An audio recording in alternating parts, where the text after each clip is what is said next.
Boa noite a todos. Só para apagar a luz ali. Escuro para você, que acho que não, né? Não. Primeiro? Deixa eu ver se melhora. Apaga aqui os olhos. Melhorou? Acho, agora sim, né? Bem, é uma alegria imensa poder estar aqui com vocês sempre, né? Sempre que possível, um pedacinho do meu coração sempre vai estar aqui dentro da casa. E como também é um momento especial, a gente está recomeçando o ano aqui na nossa casa. Quando muda o ano, né, muda só a folhinha do calendário, mas a gente acha que vai acontecer um monte de coisa, a gente se promete um monte de coisa, né? Alguns dizem que vão parar de fumar, outros dizem que vão voltar àquela dieta que começa e depois termina, né? Outros dizem que vão deixar de falar dos outros, né? Então, quando a gente muda o calendário, a gente diz que alguma coisa diferente vai acontecer. Então, por conta disso, nós chamamos o tema de hoje de desenvolvimento da vontade. Será que a gente consegue calibrar a nossa vontade? Será que a gente entende o que seria a nossa vontade? Eu trouxe uma frase aqui para a gente refletir logo no começo, né? Diz o seguinte: quem não sabe o que busca, não identifica o que acha. Essa frase aqui, em princípio, não é uma frase espírita. Essa frase é de um filósofo chamado Immanuel Kant, que era até contemporâneo de Kardec. Não era espírita, não conhecia o Kardec pessoalmente, mas o que a gente vai tentar fazer essa noite é trazer uma visão um pouco mais filosófica da nossa vida, né? Já que a doutrina espírita, a gente sabe que tem um tríplice aspecto.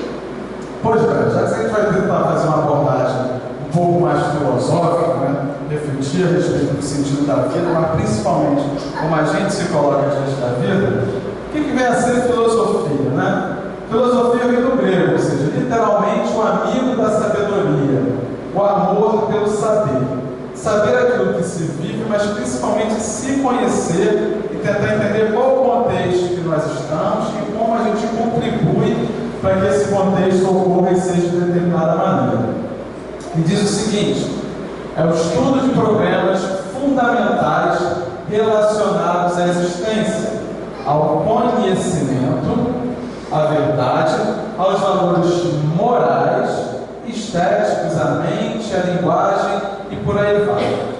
Então a gente vai se concentrar principalmente nisso aqui, do conhecimento, né, que a gente sempre fala bastante do conhecimento, e dos valores morais, ou seja, o quanto a gente consegue alinhar uma coisa com a outra nessas promessas de Réveillon que a gente costuma fazer, né? Essas promessas têm que ser por Réveillon, tem que ser por ano inteiro.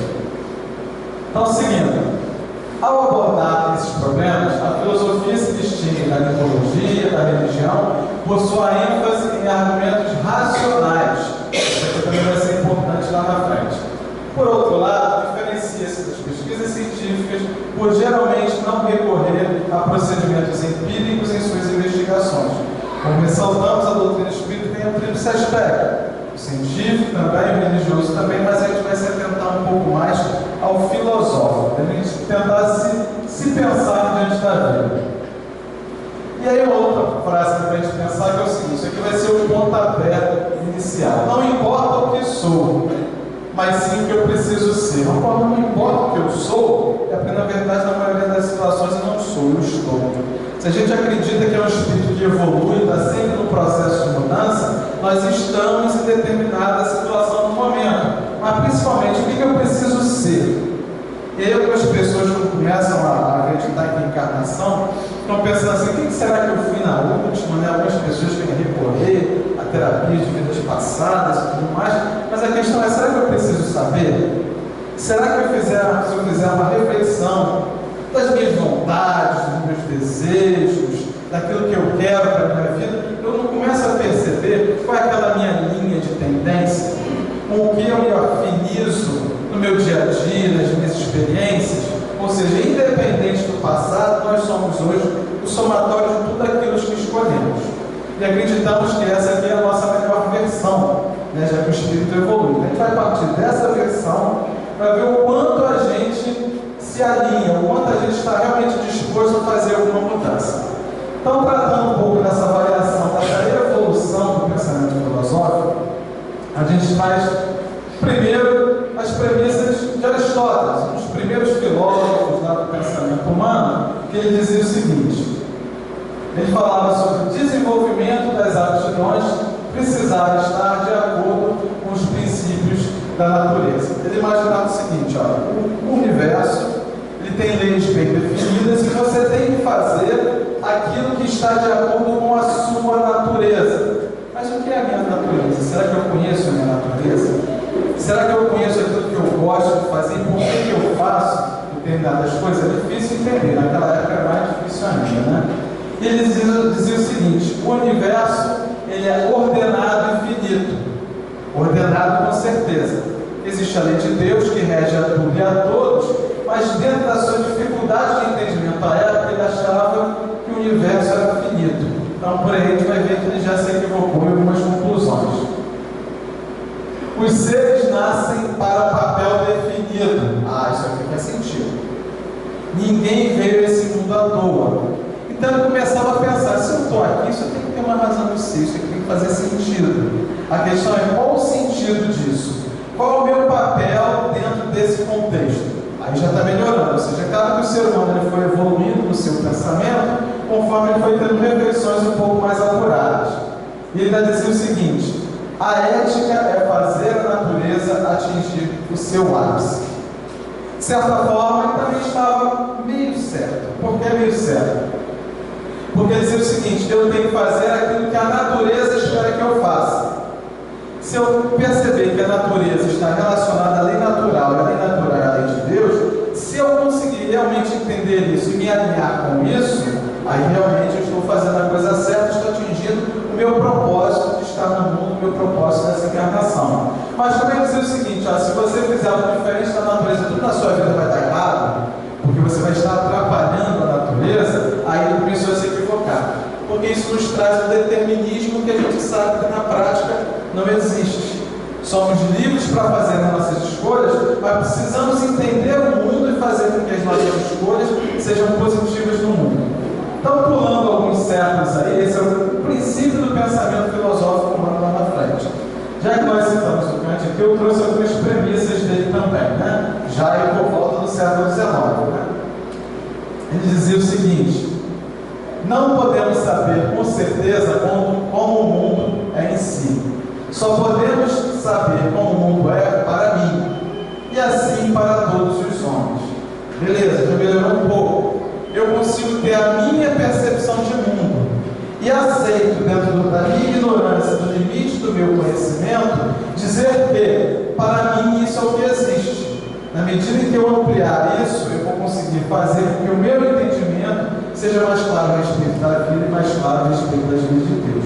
Então ele dizia que o universo é infinito e caótico. Já melhorou em relação ao outro, disse que é infinito, né? Mas não é tão caótico assim. As leis da natureza são imutáveis. A questão é: parece caótico porque eu ainda não entendi como esse mecanismo se processa. E ele segue o seguinte: existem infinitas possibilidades. Aí já melhorou para a gente.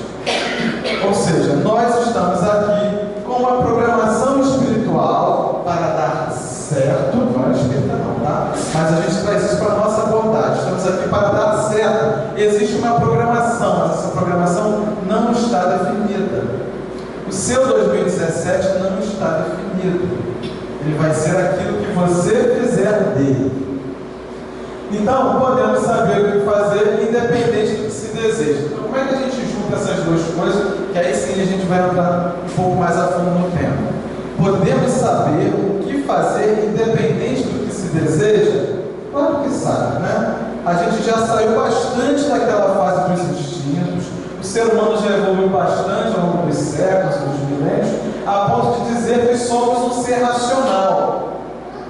Mas nem sempre aquilo que a gente gostaria de fazer, o que a gente tem desejo de fazer, é o certo. Né? E às vezes a gente já sabe, né? Eu gosto tanto disso, mas não devo. Quero, mas não devo. A gente já consegue racionalizar o que se deseja. Então, antes de chegar na vontade, vamos tentar falar um pouquinho aí sim do desejo. O que vem a ser o desejo, né? Imagina esse burger com biscoitinho, né? Será que ele deseja o biscoito? Parece que sim, né? A gente não é assim às vezes diante da vida, né? Eu acho que ele está doido para estar com ele. Provavelmente deve ter alguém olhando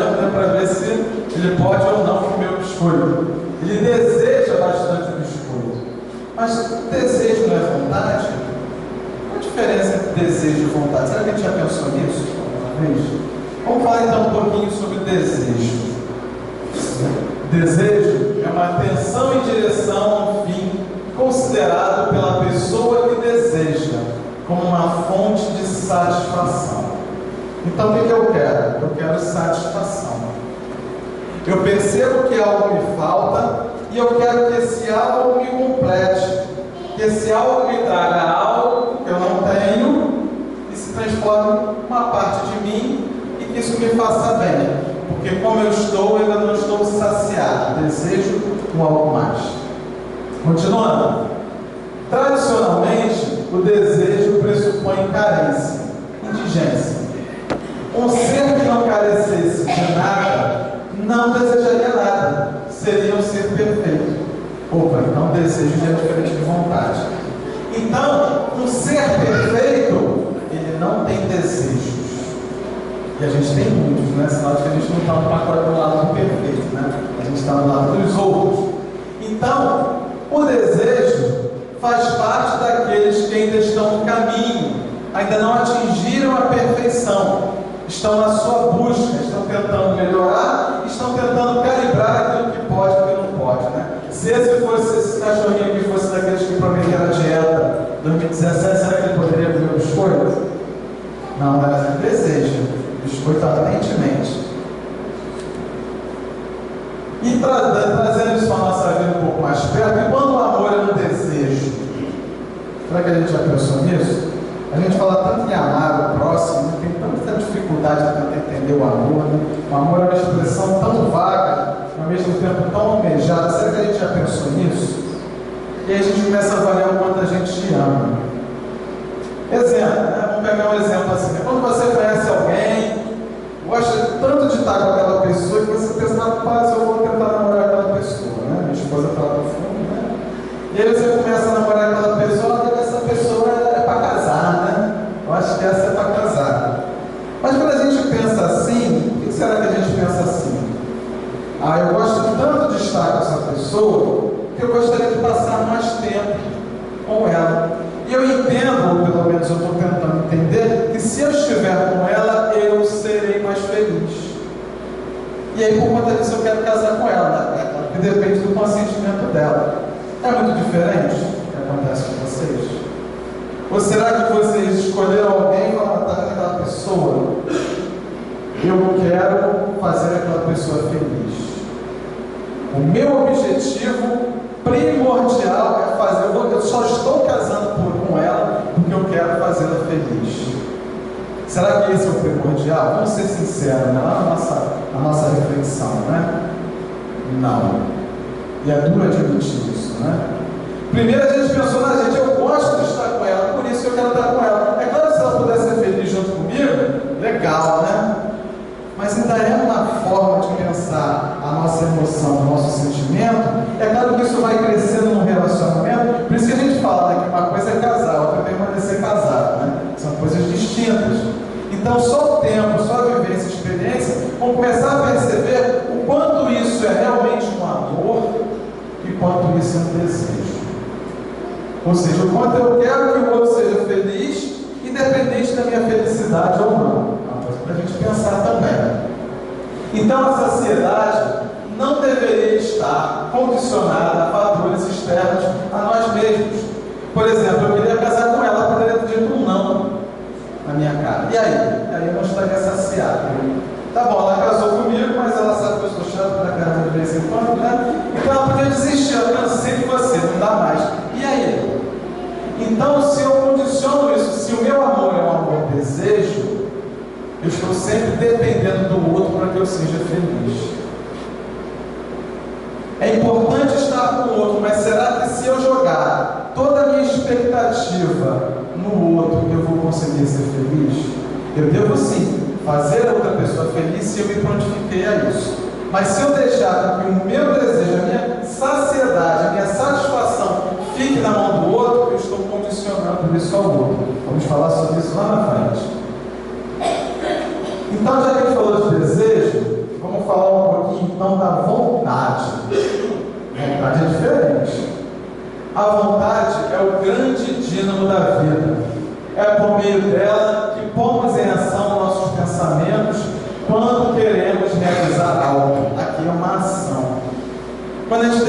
deseja tanta coisa, eu queria tanto ganhar na Mega Sena, às vezes a pessoa não joga, né? Tá bom, e se você joga? E se você não ganhar? Jogo sempre mesmo? Nunca alguém vai ganhar, a maioria não. Se você condicionar a sua felicidade, achar que as coisas só vão dar certo, quando aquilo que você deseja acontecer, você pode passar uma encarnação inteira esperando isso acontecer. E isso serve para essa nossa reflexão da mudança de um ano para o outro. Agora, eu preciso sim racionalizar aquilo que eu posso fazer. E muitas das vezes eu não faço porque eu fico sentado esperando. Então é preciso querer para transformar o simples desejo em vontade. Daí se infere que desejo e vontade são estilos diferentes. Eu estou desejando aquelas coisas que eu pensei para o Réveillon, que 2017 ia ser diferente, ou estou imprimindo vontade? Ou eu vou chegar lá no final de 2017, desejando para 2018, as mesmas coisas que eu desejei e continuei não fazendo? Uma boa reflexão nisso, né? Muito mais do que aquilo que eu quero que aconteça, é o quanto eu estou fazendo algo para que esse algo aconteça. Não só são diferentes, né, o desejo e a vontade, como até mesmo a vontade pode, e frequentemente o faz, contrapor-se ao desejo, para evitar a consumação de muitas tragédias humanas, né? Aquele cara, não posso fumar, faz mal à saúde, eu já sei disso. Eu tenho desejo de fumar bem, né? O guloso, ele tem lá o desejo de comer, de abandonar a dieta, tem. Mas ele entende, ele racionalmente entende que ele não pode mais ter isso. Aí você fala assim, Alessandro, eu não sou guloso, eu não fumo, eu não bebo, mas eu sou invejoso, eu sou orgulhoso, eu sou intolerante. Será que orgulho, inveja, intolerância, impaciência entraram naquela nossa listinha para 2017? Será que a gente pensou nisso? Ou a gente pensou apenas em reformar a nossa casa e parar de fumar? É importante parar de fumar, reformar a nossa casa é importante, mas a gente precisa atrelar essa encarnação àquilo que é importante para o espírito e não aquilo que vai acontecer do lado de fora da gente. As duas coisas precisam se conversar, precisam conviver juntas em 2017. Então o querer tem muita força, desde que lutemos pelo que queremos, enquanto o desejo não passa de um simples almejar, e muitas vezes representa sonhos e fantasias inatingíveis. A vontade impulsiona, soberana, a concretização de ideias e ideais. Ou seja, eu vou também colocar a minha energia naquilo que é possível, naquilo que eu sei que é possível fazer, porque não adianta eu querer uma coisa inatingível e isso não acontecer e eu me frustrar diante disso. Nem a espiritualidade espera isso da gente. A espiritualidade não espera saltos, mas espera que a gente caminhe, né? Mesmo na chuva, né? Mesmo diante da adversidade, que a gente ande para frente, que a gente siga buscando aquilo que se quer. Quase sempre realizar um desejo depende do consentimento de outras pessoas, mas a vontade só depende de nós mesmos, do nosso querer. Traduzindo de novo um pouquinho para a gente, né? Perdão é uma coisa que a gente faz fácil? Esse não está fácil? Eu perdoo, desde que o outro me peça desculpas pelo que ele fez. Olha a gente condicionando de novo, né? E joga a responsabilidade para o outro. Poxa, falando tanto tempo que você não fala com aquela pessoa, ou não mudou, vamos fazer uma coisa diferente, né? E você continua assim com aquela rústica, com aquela pessoa. Não, eu vou resolver isso, desde que ela me peça desculpas. A gente está sempre esperando alguma coisa acontecer fora da gente, de preferência culpando alguém por algo que não acontece dentro de nós mesmos. Estamos justificando. O que é justificar? Achar um motivo justo pelo qual eu continuo do mesmo jeito em 2017.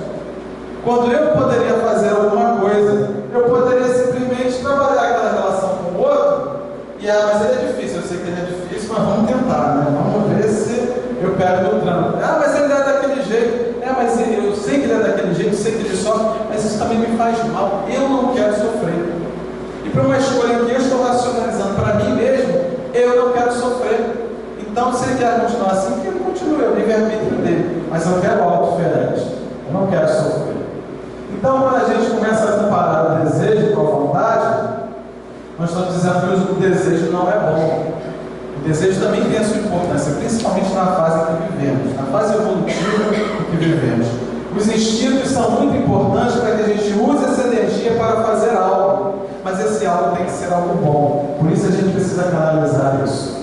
Então, acho que o importante a considerar nessa comparação entre desejo e vontade é que a vontade sempre tem a força do espírito como fator dinâmico acional. Daí usar-se frequentemente a expressão força de vontade. Então é o espírito quem decide. É o espírito que pensa, mas eu ainda não consigo fazer isso, mas eu vou tentar, porque eu sei que isso é importante para mim. É isso que vai me fazer evoluir, é isso que vai me fazer melhorar enquanto pessoa. Então eu vou fazer um pouco mais de esforço para que isso aconteça. Esta não encontra obstáculos que não possam ser vencidos, obviamente respeitando as limitações humanas, que variam de indivíduo em indivíduo. Eu não consigo fazer tudo o que eu quero. Minha espiritualidade espera isso de você. Mas nós estamos aqui aceitando que existe uma programação para fazer o mínimo. Vamos tentar fazer o mínimo, então, que nos comprometemos. Pelo menos isso.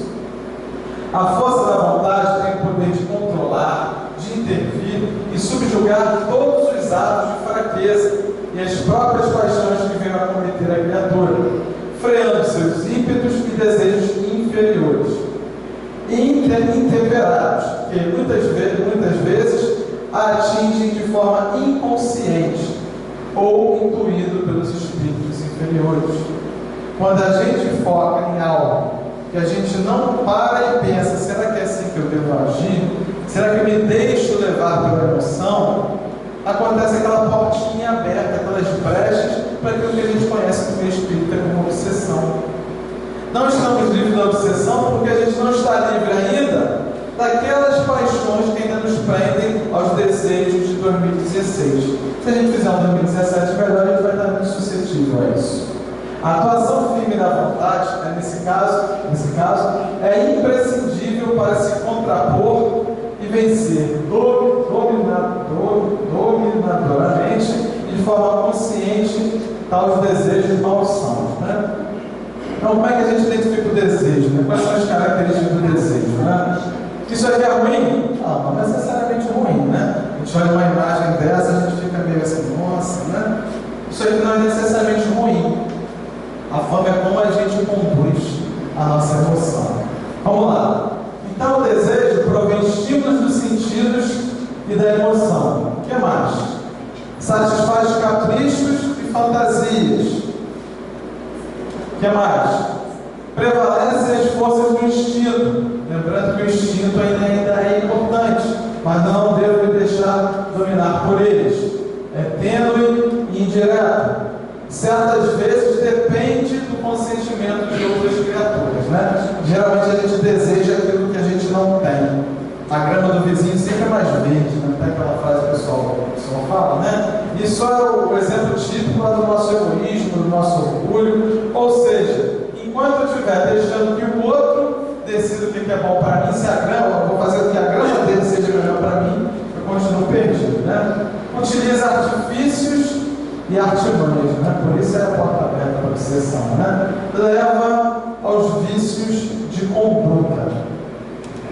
É impulsivo e de difícil controle. Então o problema não está necessariamente no desejo, o problema vai estar nos nossos vícios de conduta. Não tem problema nenhum você desejar algo. O problema começa quando você entra na monoideia. Quando você não pensa em outra coisa que não seja aquilo. Você não veio à Terra para fazer apenas uma coisa. Se você passa o dia inteiro pensando na mesma coisa, tenha certeza, alguma coisa está errada com você. O seu dia é repleto de oportunidades para fazer algo construtivo, para você e para o outro. Se a gente está o tempo todo pensando em alguma coisa, é sinal de que a gente não está naquele nosso ponto de equilíbrio. Continuando, o desejo por si só não fortifica o caráter, pode ser reprimido pela vontade quando não for adequado, no excesso leva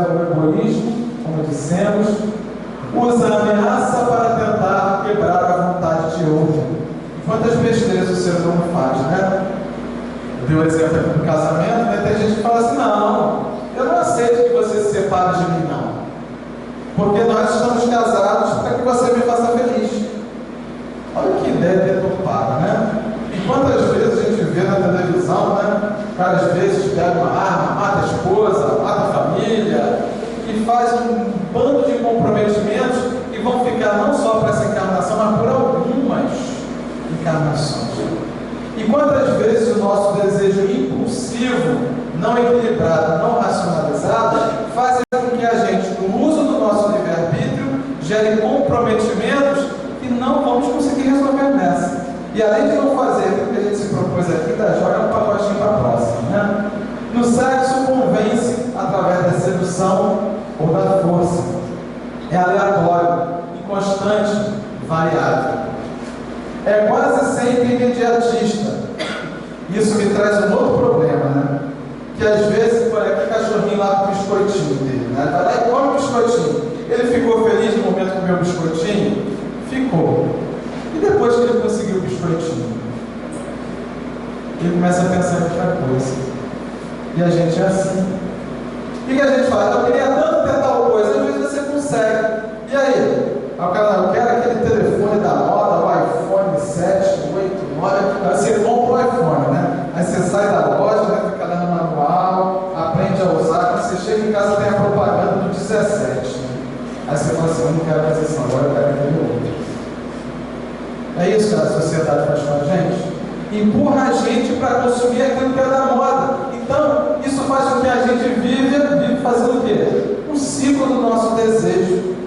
A gente coloca de novo a nossa vontade, porque parece que a nossa vontade é algo externo. Aí a gente se perde.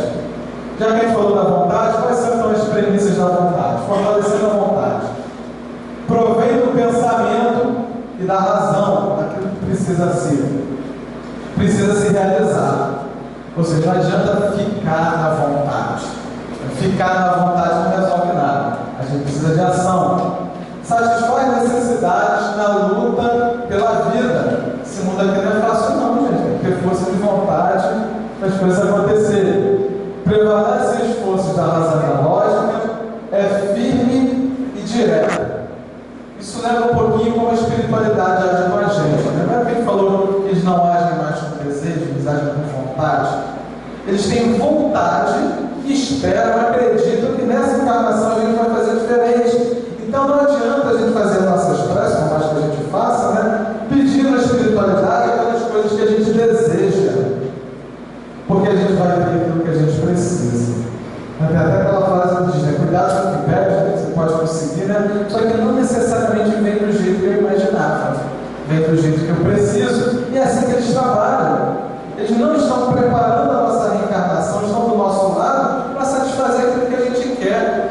Aquela coisa de dar e passa. Eles estão aqui para ajudar a gente a fazer uma querer chegar lá no final, voltar para o lado de lá. Não, você venceu, dessa vez você mais acertou do que né? Então só depende da própria criatura e do querer dessa criatura, né? Vai diretamente ao alvo. Não fica dando subterfúgios, dando voltinhas, se justificando porque que não é dessa ou daquela maneira, né? É racional, controlado pelo pensamento, e realça e fortalece o caráter. Então não basta eu desejar, eu quero, não, você quer mesmo. E por que você quer? Por isso que é uma visão um pouco mais filosófica, a gente pensar o seguinte: o que eu quero para a minha vida? E essas coisas que eu estou dizendo que eu quero para a minha vida é o que realmente importa? Ou será que eu estou simplesmente querendo uma satisfação de momento? Será que a satisfação que eu busco é a satisfação por ser encarnado? Ou é a satisfação por ser espiritual que eu sou?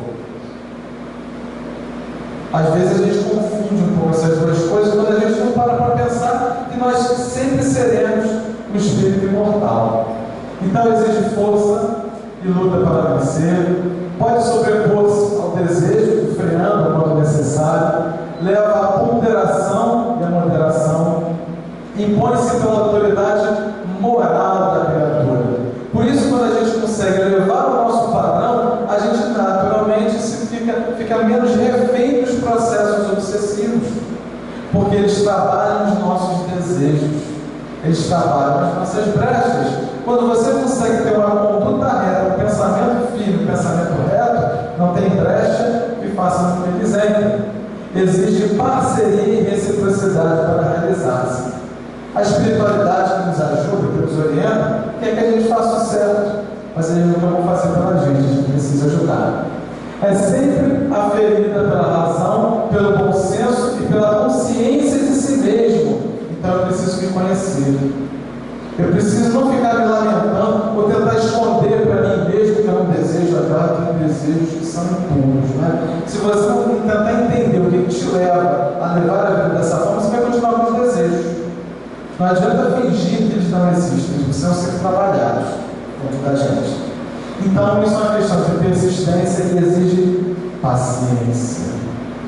Às vezes, a gente vai levar uma encarnação inteira para mudar um pouquinho. Então, não basta ter paciência em 2017. Não basta fazer aquelas coisas que a gente prometeu em 2017, já que em 2018 abrimos isso tudo. É sinal de que a gente ainda não amadureceu. É sinal de que a gente não entendeu que a gente reencarnou para dar um passo a mais. E trazendo isso para a lógica da reencarnação, né? Um passinho de cada vez, né? Vamos subir na escadinha, um passinho de cada vez. O que a reencarnação nos traz então? É uma reavaliação de valores e expansão do entendimento da lei natural através da própria vivência. Ah, muito bonito isso. Mas o que isso tem a ver com o que a gente falou até agora? Começando pela lei natural. Aquela lei natural do Aristóteles que a gente falou lá no início, ele achava o seguinte: se você fez algo, se a sua vida está ruim, é porque você fez alguma bobagem, alguma coisa errada, e você está sofrendo as consequências que a lei te aplica. Isso é fatalismo. Isso é pensar Deus como aquela mão enérgica do pecado, do erro e tudo mais, quando a gente já entende séculos depois que não é bem assim. Então, se as coisas não estão dando certo, talvez é porque eu esteja escolhendo o caminho errado. E nem sempre aquilo que aparentemente está dando errado em mim ou na minha vida é algo ruim para mim. É difícil aceitar isso, né? É difícil aceitar que de vez em quando a adversidade bate a nossa porta para que algo novo aconteça. A gente, quando tem alguma coisa que acontece e nos desagrada, é porque realmente está tudo dando errado. E às vezes isso pode ser o certo, talvez a gente ainda não entendeu o propósito. O esquecimento por vivências passadas, guardadas no inconsciente para a reavaliação positiva no futuro. Se a gente já está difícil lidar com 2017, já foi tão difícil 2016 para tanta gente, né? Já é difícil lidar com essa encarnação, com todo esse turbilhão de emoções que eu sou. Imagina se eu soubesse de tudo e lembrasse de tudo, né? Não quer dizer que essas coisas não estão acessíveis a mim. O meu passado não está inacessível. O meu passado vem à tona quando eu começo a me relacionar com as outras pessoas. E eu começo a ver quais são as minhas tendências, quais são os meus desejos, qual é a minha vontade. Isso sou eu voltando. Sou eu na minha essência espiritual, naquele somatório do que eu ainda sou, falando mais alto, independente do que eu pareço ser nessa encarnação. A separação entre planos e a mudança dos corpos não garante o rompimento do passado. É sempre dizendo que algumas máculas podem até ser reimpressas, a gente fala tanto do perispírito, mas principalmente a reencarnação não é garantia de melhora para ninguém. Então não adianta a gente achar que nós estamos reencarnando, por isso nós estamos subindo a escada. Tem muita gente que muitas das vezes sobe o degrau e para nele. E às vezes muda para outra encarnação no mesmo degrau. Reencarnação não quer dizer que você está subindo a escada. Reencarnação quer dizer que você tem uma nova oportunidade de subir um degrau. Você pode subir vários degraus na presente encarnação, desde que você surpreenda aquilo que você acha que quer, aquilo que você acha que é importante, aquilo que te satisfaz somente. Mas você consegue subir a escada olhando para frente e pensando: o que eu quero? O que realmente é importante? Então a experiência na carne permite exercitar a contenção dos desejos e o desenvolvimento da vontade, uma coisa atrelada na outra. A correlação da vida espiritual na vida material deve ser constante. Constante, eu devo me perceber sempre o ser espiritual.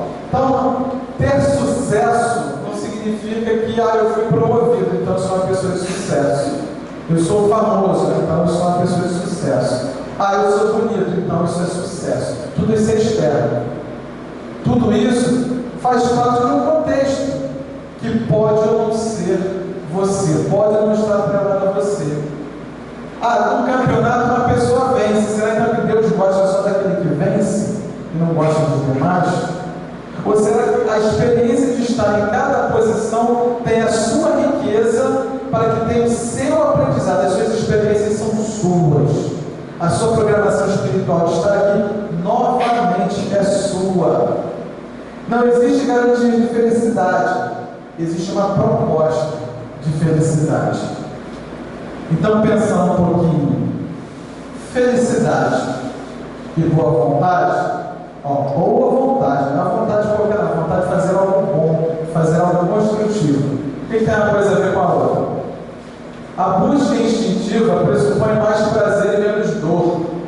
É isso que a gente quer na vida, né? Mais prazer e menos dor. O que você quer? Eu quero passear, curtir a vida, quero ter saúde, quero ter dinheiro, não quero sofrer, não quero padecimento. Só que às vezes a gente fica tão estagnado do jeitinho que a gente é, que a gente vai ser visitado pela dor. E a gente vai ser tolhido no nosso prazer. O prazer também está diretamente relacionado ao desejo, né? E quando isso acontecer, eu vou ficar me lamentando que eu não tenho, que eu não sou, vou ficar continuando dizendo que a grama do vizinho é mais verde, ou eu vou tentar entender, eu vou tentar pensar por que eu passo por isso, qual a necessidade de passar por isso, e onde está o aprendizado que eu ainda não consigo enxergar. E o que faltou fazer que eu ainda não fiz de diferente? É uma forma diferente de pensar do que ficar se lamentando. Ficar se lamentando é sentar no degrau da escada e ver a vida passar. A espiritualidade não vai te empurrar nessa escada para você subir. Ele vai ficar lá em cima, ele já está lá em cima. Então meu Deus vai falar assim: vem, mas eu não consigo dar esse passo. Consegue, você é capaz. Ninguém veio ao mundo para dar errado. Ninguém, nem o pior ser humano da face da terra. Só que, estando nesse contexto, a felicidade precisaria estar atrelada ao propósito da vida. Afinal, haverá pranto e ranger de dentes. Uma visão pessimista, né? O Cristo fala: vai ter pranto, vai ter ranger de dentes. Nossa, mas eu tenho um negócio lá do prazer, né? Do prazer e mais prazer e menos dor. Por que isso aqui existe? Porque eu faço e isso ainda existe dentro de mim. Mas a reencarnação é tão complicada e tudo mais. Tá bom, tira as coisas externas que acontecem na sua encarnação. Pensa na sua emoção. Quando você está sozinho com você mesmo, e mesmo assim não tem nada externo acontecendo, e às vezes você está triste. Será que você para pensar por que você está triste? Ou você fica realimentando o processo da tristeza e dizendo que a sua vida está ruim por causa disso ou por causa daquilo? Isso vai fazer você sentar no degrau da escada. Não vai ter movimento que exista sem que seja você a fazer. A espiritualidade não vai decidir por nós, vai nos dar a mão quando for preciso, mas nós precisaremos dar esses passos. Então, nesse processo, a educação gera desconforto na medida em que confronta os nossos paradigmas. Os nossos paradigmas da vida reencarnada e dos valores que ainda temos e nos abraçamos a ele e dizendo: eu gosto de ser assim. Se esse ser assim é algo bom, essa característica é ótima. Se não for, meu amigo, você vai sofrer. Porque você vai ter que desapegar. Vai ter que desapegar do orgulho, vai ter que desapegar da inveja. Mas eu não sou orgulhoso, eu não sou egoísta. Será que não é? Não precisa você dizer que não é. A vida vai mostrar para você se você é e se você não é. Independente do que você diz para o outro, independente do que você aparenta para o outro, do que a gente tenta fazer parecer para o outro, a vida vai nos impulsionar para aquilo que realmente precisa acontecer. E aí, às vezes, vai ter menos prazer e vai ter um pouco mais de dor. Então, pô, mas eu não ganho nada com isso, então? Não, nada que eu ganho. A lucidez é o maior prêmio para o espírito. O espírito lúcido está consciente do seu papel, não apenas na Terra, no plano desencarnado, em qualquer plano de vida que ele esteja.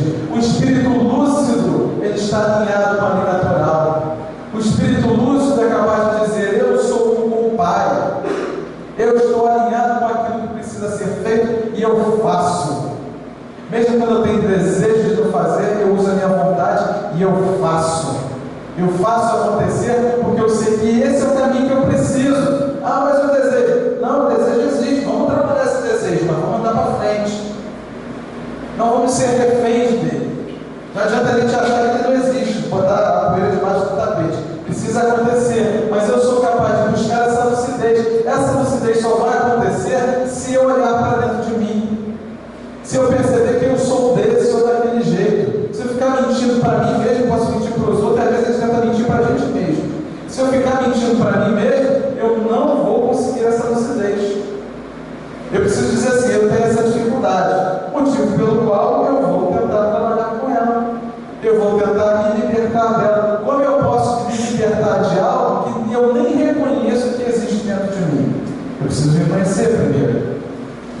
O único atributo bom em si mesmo é a boa vontade. Eu preciso ter boa vontade para ser um pouco melhor. Eu preciso ser assertivo na minha vontade. O homem precisa transcender a sua natureza animal.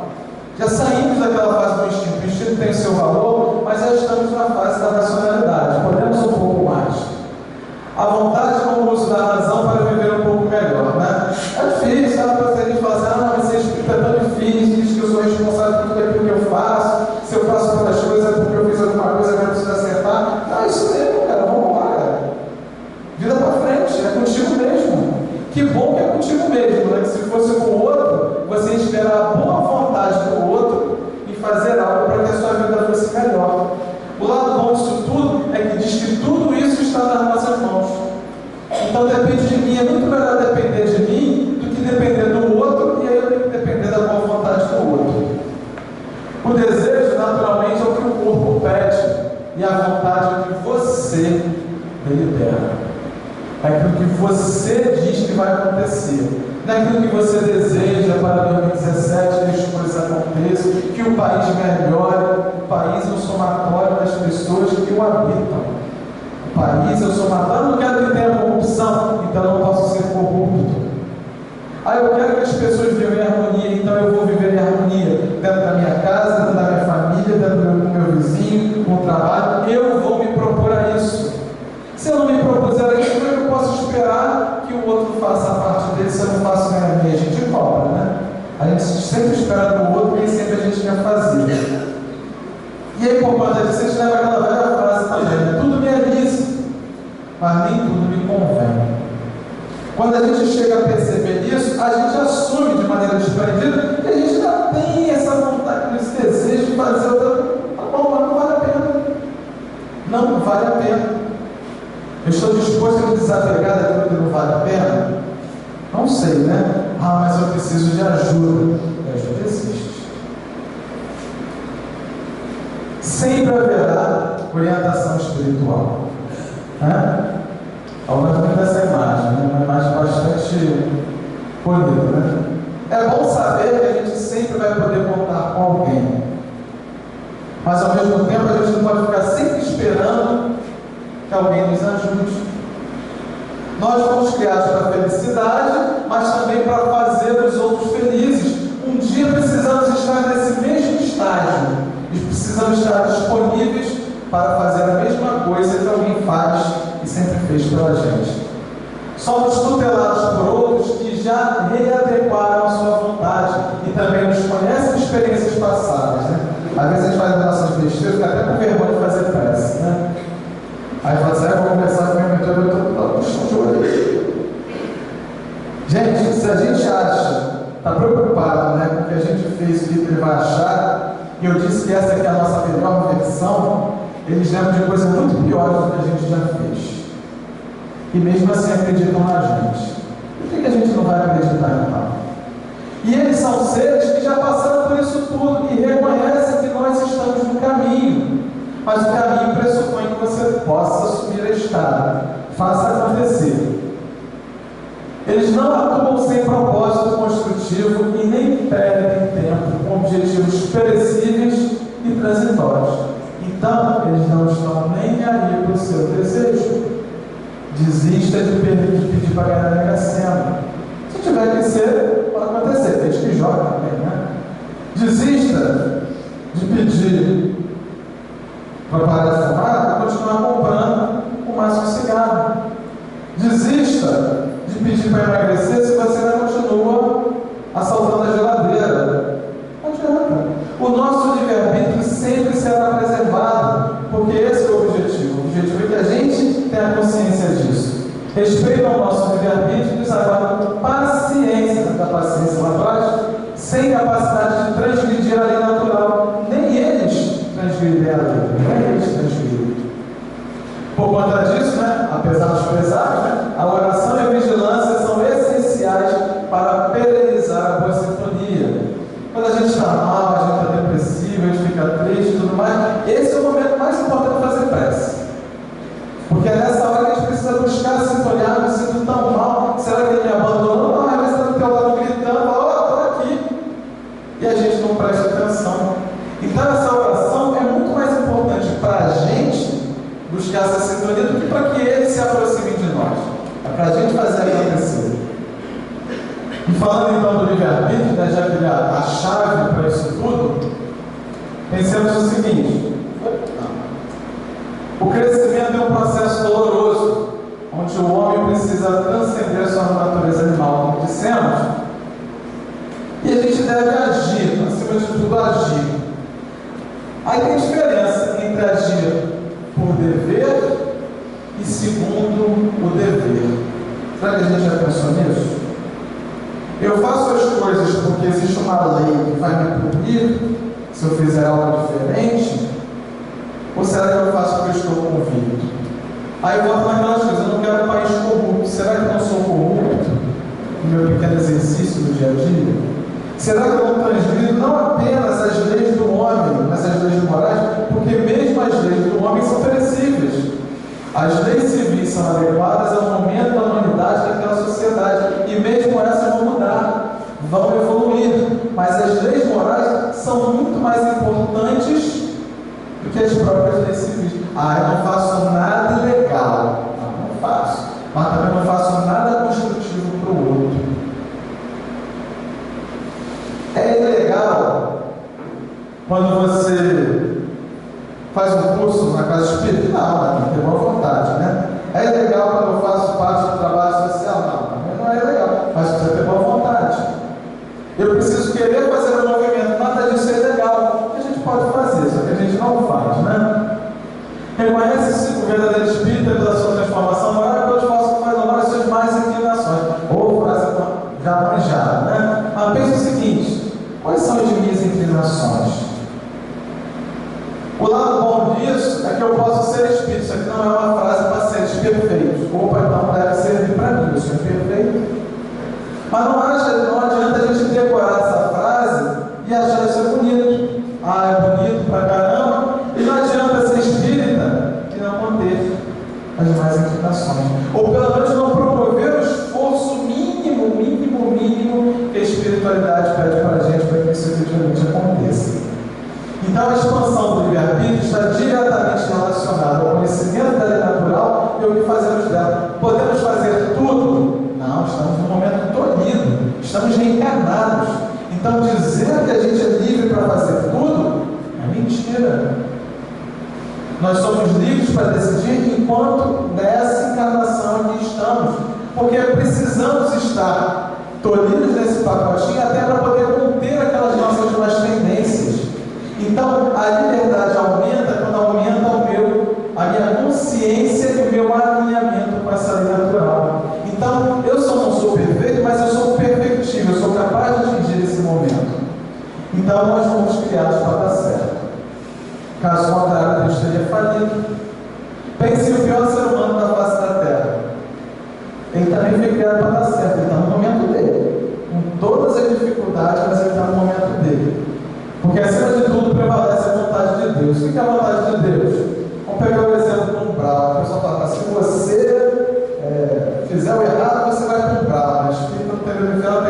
umbral.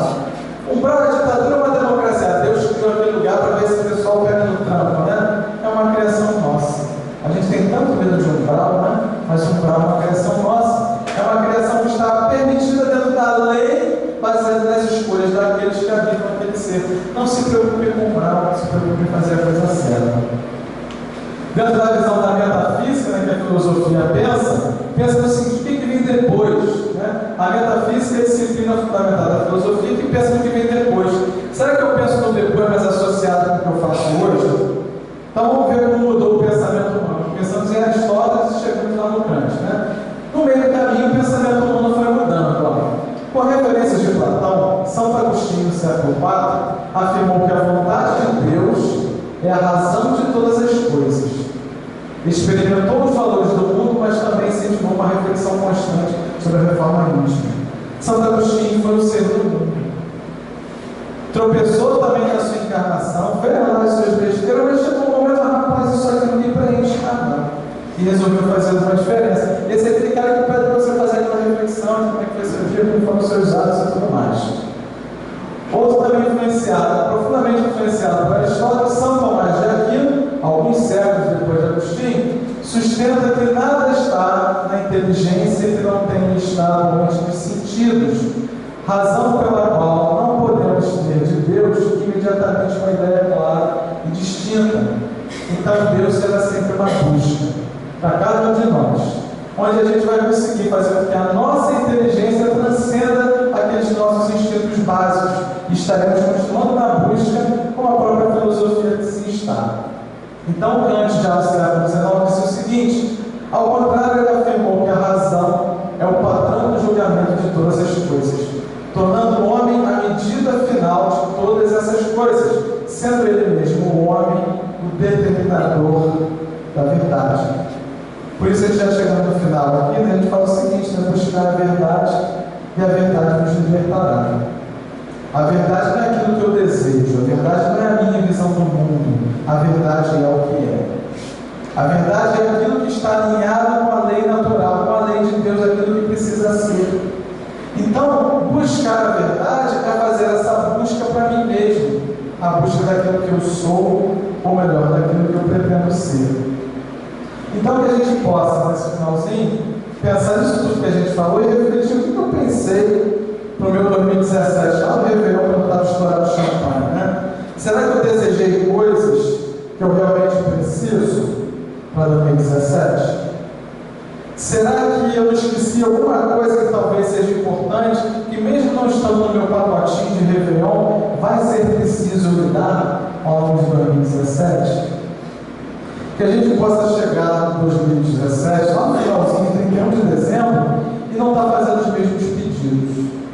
Se a gente estiver lá em 2017 desejando a mesma coisa para 2018, é sinal de que ou a gente focou os nossos objetivos em coisas equivocadas, ou sinal de que a gente até focou em coisas certas, mas não fez ainda o suficiente que poderia ter sido feito. Essa encarnação é o presente. O presente é o momento mais importante das nossas vidas, porque isso é o que a gente tem. O passado serve de experiência para tudo aquilo que vivemos. O futuro ainda não aconteceu.